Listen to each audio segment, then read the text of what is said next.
주님께서 여러분과 함께 또한 사제의 영과 함께 루카가 전한 거룩한 복음입니다. 주님 영광 받으소서. 예수님께서 겟네사렛 호숫가에 서 계시고 군중은 그분께 몰려들어 하느님의 말씀을 듣고 있을 때였다. 그분께서는 호숫가에 대어놓은 배 두 척을 보셨다. 어부들은 거기에서 내려 그물을 씻고 있었다.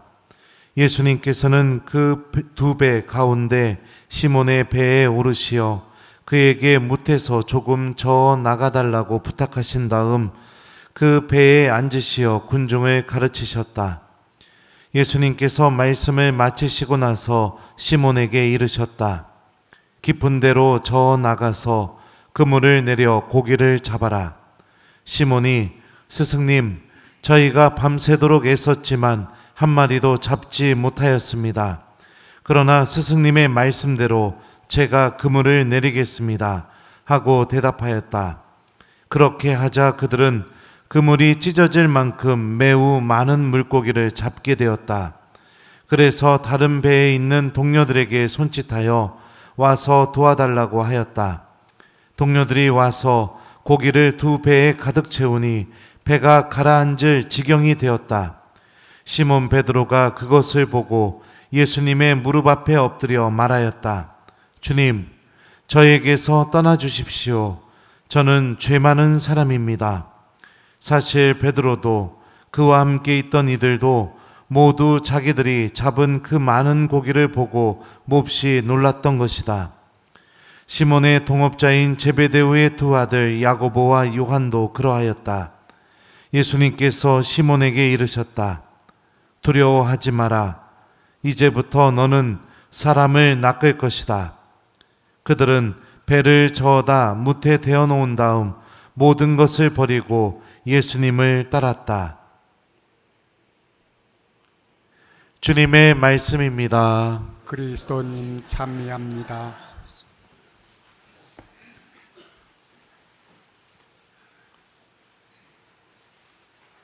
오소서 성령님, 두려워하지 마라. 이제부터 너는 사람을 낚을 것이다. 안녕하세요. 예, 춥죠? 저도 추워요. 아주 그냥. 그냥 나가기만 하면 찬바람 숭숭 불어서 아무데도 가기가 싫을 지경입니다. 그래도 여러분들 이렇게 추운데도 하느님 만나라고 이렇게 미사에 오셨으니 주님께서 얼마나 기뻐하시겠습니까? 오늘 말씀은요, 부르심에 관련된 말씀이 선포됐습니다. 1독서는 이사야 예언자의 부르심, 2독서는 바오로 사도의 부르심, 오늘 복음은 베드로의 부르심입니다. 근데 이사야 예언자, 바오로 사도, 베드로의 공통점이 하나 있습니다. 부르심을 받기 이전에요. 스스로 죄인이라고 고백하고 있습니다. 오늘 1독서 볼까요? 큰일 났구나. 나는 이제 망했다. 나는 입술이 더러운 사람이다. 입술이 더러운 백성 가운데 살면서 임금이신 만군의 주님을 내 눈으로 뵙다니. 이사야는 이렇게 얘기해요. 입술이 더럽다는 건 무엇을 의미할까요? 아마 입으로 죄를 무진장 많이 저질렀던 사람인 것 같아요. 입으로 죄를 무진장 많이 저지르는 건 보통 어떤 것을 통해서 죄를 무진장 많이 저지를까요? 1번 칭찬, 2번 험담. 뭘까요? 예? 예, 험담을 무진장 많이 하거나 맨날 비난하거나 소리 지르거나 심판하거나 단죄하거나 막 그런 사람이었던 것 같아요, 이사야가. 자, 오늘 또 이독서도 보면요, 바오로 사도는 이렇게 얘기해요. 사실 나는 사도들 가운데 가장 보잘것없는 자로서 사도라고 불릴 자격조차 없는 몸입니다. 하느님의 교회를 박해하였기 때문입니다. 바오로 사도는 유다교에 대한 열정 때문에 그리스도교, 우리 천주교를 박해를 했습니다. 감옥에 잡아 쳐넣고 막 끌고 가고, 예수님 믿는다고 하면은 막 뭐를 했을지 모르겠죠. 우리 조선시대 박해 때처럼 그런 일들을 바오로 사도가 했겠죠. 그리고 복음에서 베드로는 예수님께 이렇게 말해요. 주님, 저에게서 떠나 주십시오. 저는 죄 많은 사람입니다. 베드로가 어떤 죄가 이렇게 많아서 예수님 앞에서 얘기했는지 모르겠지만 그래도 좀 한번 생각을 해본다면 율법에 보면 이런 조항이 있어요. 레위기의 말씀인데요. 물에 살면서 지느러미와 비늘이 없는 것은 모두 너희에게 혐오스러운 것이다. 그러니까 먹지도 만지지도 마라. 그걸 만졌다가는 너희들도 부정하게 된다. 근데 어부가 물고기를 잡을 때 1번 비늘이 있는 물고기만 골라서 그물 던져서 잡을 수 있다. 2번 비늘이 있는 물고기나 없는 물고기나 그물에 한꺼번에 잡히게 된다. 몇 번이에요? 네, 그렇죠. 그러니까 자신의 직업 때문에 어쩔 수 없이 하느님의 계명을 지킬 수 없는 그런 상태에 베드로가 놓여 있었겠죠. 그러니까 예수님을 만나면서 저는 죄가 많은 사람입니다. 이렇게 고백했겠죠. 근데 이 세 명, 이사야, 바오로 사도, 베드로, 이 세 명이 하느님을 만나고 난 뒤에 완전히 새로운 삶을 살기 시작하게 됩니다. 이사야 예언자는 입술이 더러운 사람이라고 그렇게 하느님 앞에서 스스로 고백했는데 그가 하느님을 만나고 난 뒤에는 어떤 사람으로 바뀌게 될까요? 그 죄를 저지르게 만들었던 입술이 가장 거룩한 주님의 말씀을 전하는 도구로 바뀌게 됩니다. 죄를 저지르던 그 장소 안에 하느님의 은총이 시작된다는 것을 알려주고 있죠. 바오로 사도도 유다교에 대한 그 열정, 자신의 이 마음 안에 있던 그 열정 때문에 박해를 하게 되었는데 예수님이 살아계시다는 것을 알게 되었죠. 예수님을 만나면서 사울아 사울아 왜 나를 박해하느냐, 나는 내가 박해하는 나자렛 사람 예수다. 그래서 죄를 저질렀던 이 가슴이, 이 마음이 하느님을 사랑하고 교회를 사랑하는 마음으로 가득 차게 돼서 교회를 살리는 자, 교회를 일으켜 세우는 자로, 복음 선포자로 바뀌게 됩니다. 똑같죠. 죄를 저질렀던 그 장소 안에 하느님의 새로운 은총이 시작된다는 거죠. 이런 놀라운 일이 일어나기 위해서 우리에게 무엇이 필요한가? 베드로도 마찬가지예요. 어부였는데 사람 낚는 어부로 바뀌게 되죠. 이 똑같은 논리가 오늘 복음 안에, 독서와 복음 안에서 우리에게 전해주고 있습니다. 우리들도 세상 안에서 하느님의 자녀로 부르심을 받은 사람들입니다. 하느님의 소유고 거룩한 사람들이죠. 이 히브리 말로 거룩한이라는 뜻은 따로 떼어진, 그 다음에 구분지어진 이런 것을 의미합니다. 하느님 때문에 내가 구분된 모습을 갖고 있는 사람인 거예요. 세상 사람들하고 똑같은 사람들이 아닙니다. 그리고 이런 우리들의 부르심 안에서 이사야 예언자, 바오로 사도, 베드로 사도 이 세 명이 체험했던 것처럼 우리들도 똑같이 나를 새롭게 만들어주시는 하느님의 은총을 체험하기 위해서 우리에게 무엇이 필요한가? 오늘 복음이 알려줍니다. 여러분들 한번 생각해 봐요. 물고기 잡는데 누가 가장 전문가일까요? 1번 어부, 2번 목수, 3번 본당 신부님, 4번 복사, 5번 총회장님. 자, 몇 번이에요? 네? 어부가 물고기 잡는데 최고의 전문가겠죠. 예수님께서 베드로에게 이렇게 말씀하십니다. 깊은 데로 저 나가서 그물을 내려 고기를 잡아라. 근데 베드로가 이렇게 대답하죠. 스승님, 저희가 밤새도록 애썼지만 한 마리도 잡지 못하였습니다. 그러니까 어부였던 베드로 입장에서 밤새 물고기를 잡으려고 했는데 한 마리도 못 잡았는데 대낮에 깊은 데로 나가서 물고기 잡으라고 하는 그 예수님의 말씀이 얼마나 우습게 들릴 수 있겠습니까? 예수님의 직업은 뭐였죠? 목수의 아들이었어요. 그러니까 목수는 아니지만 그래도 아버지로부터 이 나무 다루는 기술을 배웠겠죠. 베드로의 눈에는 목수인데 저 목수가 어찌 깊은 데로 나가서 물고기를 잡으라고 그렇게 얘기할 수가 있는가, 이런 생각이 들 수 있겠죠. 그런데도 베드로는 이렇게 말합니다. 그러나 스승님의 말씀대로 제가 그물을 내리겠습니다. 여러분들, 이겁니다. 하느님의 은총을 체험하고 싶은 정답이 여기에 있어요. 우리는 많은 경우 내 생각, 내 경험, 내 판단, 이걸로 하느님의 말씀을 은연중에 무시하면서 살아갑니다. 듣지를 않아요. 내가 생각하는 게 더 옳다고 생각합니다. 내 경험이 더 맞다고 생각해요.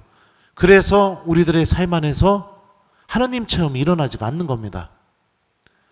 내가 맞은 것이 아니라 우리들의 삶은 예수님께서 베드로에게 말씀하셨던 것처럼 주님을 따라가는 삶입니다. 내가 보기에는 이 길이 아닌 것 같다 하더라도 따라가는 삶이에요. 예전에 그랬던 적이 있어요. 내비가 없을 때 내가 알지 못하는 도시 가려면 어떻게 했어요? 지도책이 있었어요. 저 예전에 운전할 때는 항상 차에 지도책이 있었습니다. 그래서 도로 번호 다 미리 보고 그리고서 가요. 그러다가도 길을 가다가도 모르면 어떡합니까? 창문을 내려가지고 빵빵하고 옆에 차한테 여기로 가면 어디 나와요? 이렇게 해갖고 물어봐서 가고 그랬잖아요.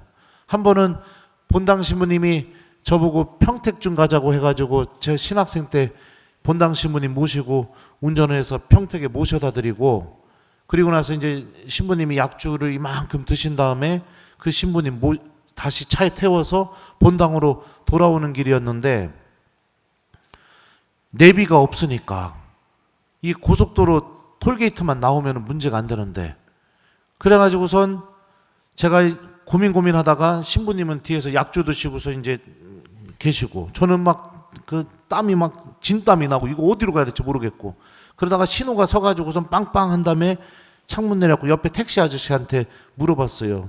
톨게이트 가려면 어디로 가야 돼요? 그랬더니 여 앞에서 좌회전해 가고 계속 직진하면 톨게이트 나온다고. 그래가지고선 거기 이제 택시 아저씨가 알려준 대로 계속 갔어요. 갔는데 갑자기 차가 산 능선을 돌기 시작하는 거예요. 그러니까 본당 신부님이 두리번 하더니 저를 뒤지게 혼내는 거예요. 길도 알아보지도 않고서는 그냥 차를 막 마음대로 몰고 있다고, 지금 서울로 가고 있다고. 우리 계속 혼나고 있는데도 그냥 운전하고 갔어요. 그냥 막 갔다가 그 산 비탈을 딱 돌아가지고 내려오니까 톨게이트가 나오는 겁니다. 그걸 보는 순간 살았다. 그랬더니 주임 신부님이 뭐라고 하신지 아세요? 막 혼내다가 휴게소 나오면 깨워. 예. 우리는 이런 사람이에요. 주님이 말씀하셨으면 옆 주변에서 아니다 하더라도, 그죠? 예. 그리고 여기가 잘못됐다 하더라도, 틀린 것 같다 하더라도, 내 생각이던 주변 사람들이 그러던 주님의 말씀을 듣고 그대로 따라가는 겁니다. 왜요? 예수님 안에 하느님 나라로 가는 명확한 길이 있기 때문입니다. 그 택시 아저씨가 톨게이트 가는 길을 누구보다 명확하게 알고 있기 때문에 신부님이 막 혼내는데도 차 안 돌리고, 제가 막 혼나면서 아우 어떡하지 이러면서도 가가지고 톨게이트를 만난 것처럼, 예수님 안에 하느님 나라로 가는 명확한 길이 있어요. 예수님 안에 지금 나의 고통을 이겨낼 수 있는 은총의 길이 다 있어요. 예수님 안에 지금 나의 공허함과 이 외로움을 하느님의 사랑과 자비로 채워줄 수 있는 명확한 길이 있어요.